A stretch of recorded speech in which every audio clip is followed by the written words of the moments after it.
मध्य प्रदेश में बीजेपी ने कविता पाटीदार को राज्यसभा भेजने का फैसला किया है, तो वहीं कांग्रेस ने विवेक तन्खा को ही रिपीट किया है।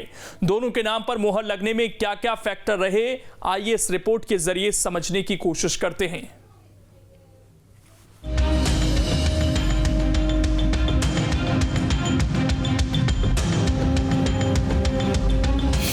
राज्यसभा जाएंगी कविता पाटीदार। समीकरण साधने के लिए एतबार।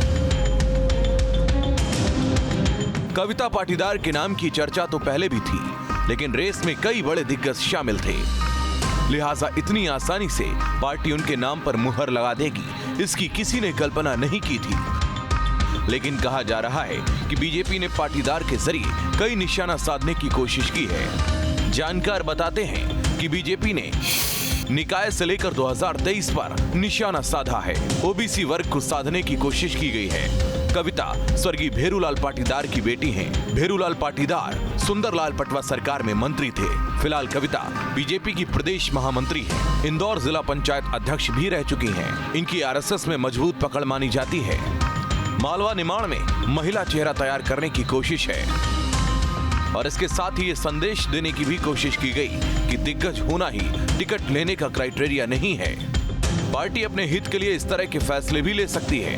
अब बात विवेक तन्खा की, तो केंद्रीय स्तर पर बड़ा चेहरा है। पार्टी का बेबाकी से पक्ष रखते हैं। कानून की अच्छी जानकारी है। राज्यसभा में पार्टी का पक्ष रख सकते हैं। महाकौशल में प्रभाव है। कोई नया चेहरा होता तो खींचतान बढ़ती। दावेदारों की संख्या अधिक थी, इसीलिए पार्टी ने विवेक तन्खा को ही रिपीट कर दिया, ताकि राज्यसभा चुनाव को लेकर विवाद की स्थिति ही न बने। कविता पाटीदार को राज्यसभा की टिकट मध्य प्रदेश से देकर भाजपा ने ओबीसी वर्ग के लोगों को 2023 के चुनाव को दृष्टिगत रखते हुए एक बड़ा दांव खेला है।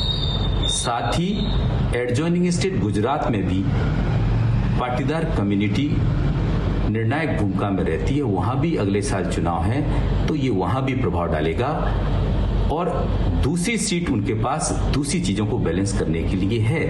किंतु कांग्रेस के पास सिर्फ एक ही ऑप्शन था कि या तो वो विवेक तन्खा, कश्मीरी पंडित, जो कहीं ना कहीं आज राष्ट्रीय राजनीति में चर्चा में है, का टिकट ड्रॉप करती और एससी, एसटी या ओबीसी वर्ग के किसी कैंडिडेट को लाती, तो उसका प्रयास रहा कि नए विवाद में ना पड़ा जाए।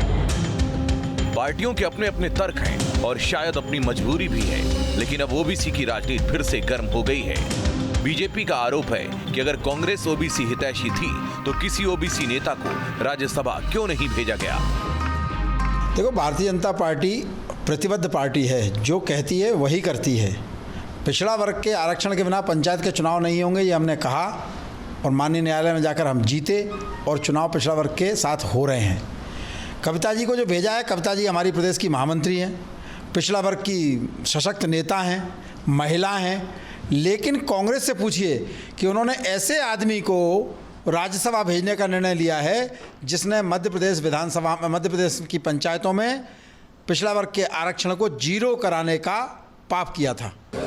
विवेक भाई केवल मध्य प्रदेश नहीं, पूरी कांग्रेस पार्टी के लिए एक असेट हैं और ये तो कई महीनों पहले तय हो गया था। मध्य प्रदेश के सभी विधायक साथियों ने और तमाम वरिष्ठ नेताओं ने, कमलनाथ जी ने, दिग्विजय सिंह जी ने, सब ने एक सुर में आदरणीय विवेक भाई का नाम हमने मनोनीत किया था। और मैं धन्यवाद देता हूँ सोनिया जी का, राहुल जी का, प्रियंका जी का, पूरी नेशनल लीडरशिप का, स्टेट लीडरशिप का, कि उपयुक्त आदमी का चयन हमने किया। और जो पिछला कार्यकाल उनका रहा उसमें बड़ी मदद हमें उनके माध्यम से मध्य प्रदेश में मिली। इस सरकार के खिलाफ जब हम लड़ाई लड़ रहे थे तब उनकी बड़ी मदद मिली और आगे भी अगले 6 साल जब हमको मिलेगा। मतलब ये कि बीजेपी ने जहां कविता पाटीदार को मौका देकर क्षेत्रीय, जातीय के साथ साथ महिला कार्ड खेला है, तो वहीं कांग्रेस ने अपना राष्ट्रीय हित देखा है। लेकिन इतना तो तय है कि जिस तरह से बीजेपी ने ओबीसी कार्ड चला है, उसके सामने कांग्रेस के दावे और तर्क दोनों कमजोर साबित हो रहे हैं। मध्य प्रदेश में लंबे वक्त से ओबीसी आरक्षण को लेकर सियासत चल रही है। इसी बीच कयास ये भी लगाए जा रहे थे कि कांग्रेस या बीजेपी दोनों में से कोई न कोई राजनीतिक दल राज्यसभा में ओबीसी वर्ग से लेकर किसी न किसी प्रत्याशी को ज़रूर भेज सकता है। कांग्रेस तो नहीं, मगर बीजेपी ने कविता पाटीदार को जरूर अपना राज्यसभा के लिए प्रत्याशी बनाया है। हालांकि विवेक तन्खा का कहना है कि ओबीसी वर्ग के लिए वो कोर्ट में लंबे वक्त से लड़ाई लड़ रहे हैं। जर्नलिस्ट हिमांशु के साथ शुभम गुप्ता, न्यूज़ 8 भोपाल। तो कुल मिलाकर ओबीसी पर जो सियासत है वो पूरी तरीके से केंद्रित अभी भी दिखाई दे रही है और बीजेपी ने कविता पाटीदार का नाम आगे कर कहीं ना कहीं बढ़त बनाने की कोशिश की है। अब इसमें खबर तो यह है कि मध्य प्रदेश में 2023 में विधानसभा के चुनाव होने हैं। ऐसे में बीजेपी हर समीकरण का ख्याल रख रही है। इसी को ध्यान में रखकर बीजेपी ने ओबीसी कार्ड चला है।